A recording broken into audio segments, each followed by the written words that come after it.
जाऊयात पुण्यामध्ये येरवड्यातील मनोरुग्णालयाच्या डीनचं जिल्हाधिकाऱ्यांना पत्र आहे।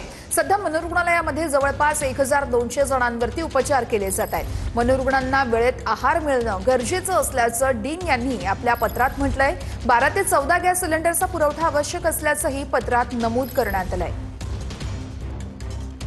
आणि इस्रायल युद्धामुळे संपूर्ण देशभरामध्ये गॅसचा पुरवठा जो आहे तो विस्कळीत झालेला पाहायला मिळतो। मात्र त्याचा फटका जो आहे तो मोठ्या संस्थांना बसताना पाहायला मिळतो, ज्याच्यामध्ये सरकारी वसतिगृह असतील, त्याचबरोबर सरकारी दवाखाने जे आहेत त्याचा सुद्धा आपल्याला पाहायला मिळतो। मात्र पुण्यातल्या येरवड्यातल्या आपण पाहतो की मनोरुग्णालय प्रशासनानं थेट आता जिल्हाधिकाऱ्यांना पत्र जे आहे ते पाठवलेलं आहे आणि या पत्रामध्ये मनोरुग्णालयाला दररोज 12 ते 14 सिलेंडर जे आहेत ते वेळेवरती पुरवण्यात यावे अशा पद्धतीची मागणी केलेली आहे।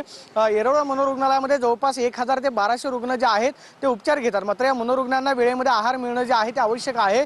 जर कदाचित गॅसचा पुरवठा खंडित झाला तर मग मात्र मोठ्या अडचण जे आहे ते रुग्णालयाचे होऊ शकते। रोज 12 ते 14 गॅस सिलेंडरचा पुरवठा जो आहे तो अखंडितपणे सुरू ठेवावा अशी मागणी जी आहे ती केलेली आपल्याला पाहायला मिळते।